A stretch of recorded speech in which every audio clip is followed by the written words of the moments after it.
Hello everyone, 大家好, welcome to Jyut Toi, and this is Jeffrey. In this video, I'm going to introduce what I'm going to do with this new channel and the meaning behind this weird channel name. 請小心，請小心，請小心月台。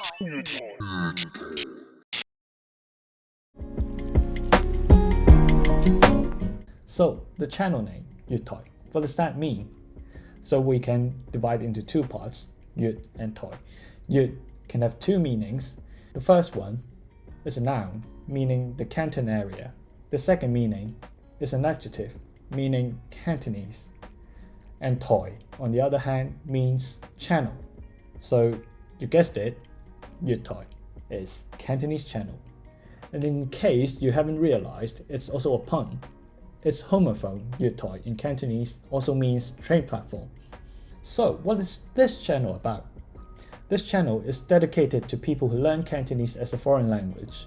So perhaps you're a polyglot who already speak multiple languages and you would like to broaden your repertoire by learning Cantonese Chinese, or your loved ones are native Cantonese speakers and you would like to communicate with them in their language, or you already learned Mandarin Chinese and you wish to learn Cantonese as well, or maybe you're simply interested in the language. Anyways, just subscribe to the channel because this channel is right for you.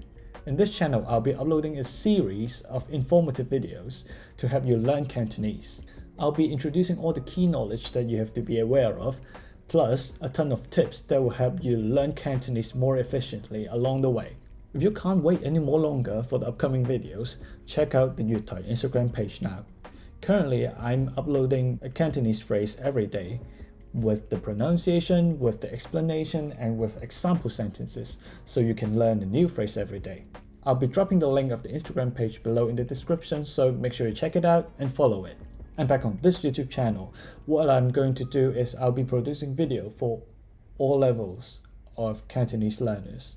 Some of them will be for complete beginners, requiring no prior knowledge of the language, and these topics will be including pronunciation, basic vocabulary, and useful phrases, etc. Other videos will be more for intermediate speakers, which will cover topics like grammatical structures, common mistakes, and slangs, etc. And believe me, even for me, a native Cantonese speaker, the richness of the language still surprises me every now and then, and I'm always learning new things about the language. Isn't this magical? And you might wonder, 呢個邊個嚟嘅? Who is this guy? So, I'm Jeffrey. I'm born and raised in Hong Kong, so Cantonese is my mother tongue. I'm not a linguist, but I'm a translator. I graduated with a translation degree some years ago. I'm also not a teacher, but I've been a language learner for all my life. I speak, including Cantonese, 5 languages, so I totally understand how difficult it is to pick up a new language and how difficult it is to re-pick up a half-learned language. So whether you're a complete beginner or you're like 識聽唔識講, you should follow my video because I'm here to help. And you know what? By watching this video, I already know that you own the most important key to learning every language in the world, which is motivation. Do I speak standard Cantonese? I'm afraid not, because there's no such thing as standard Cantonese. In fact, there are millions of people who are speaking Cantonese every day all around the world, and there are linguists who have been studying the Cantonese language for years. But at least until now, there's no one to dictate which grammatical structure or which grammatical rules or which pronunciation are considered standard Cantonese. The most important thing when speaking Cantonese is to get the message across. There might be some linguistic differences between two Cantonese speakers, and that's perfectly fine and perfectly normal. And in fact, that's what makes the language so rich and so interesting. The type of Cantonese that I speak, and therefore am going to teach on this channel, is the general Hong Kong dialect of Cantonese. Of course, not everyone in Hong Kong speaks in the same way, and outside of Hong Kong, perhaps in Guangzhou or in Malaysia, people do speak Cantonese a bit differently. So when I go to these places, I might have to adjust my own vocabulary for a bit as well. But that's more of a topic that I might cover in future videos. But the point I would like to bring up is, don't worry about the differences now. Just don't worry about them, because Cantonese speaking people, they are generally nice, and if you make an effort to speak to them in their language, they will get what you mean.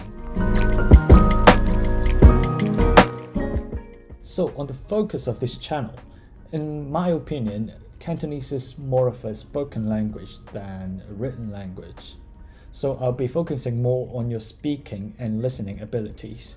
It's not like people don't write Cantonese, but for some words, even for those very common words that appear in almost every conversation, like lady, body, people can't seem to agree on a common way to write them or finding a common character to represent these words. So in such cases, we often just treat the writings as a reference, partly also due to the fact that we don't have standard Cantonese, as I've just said.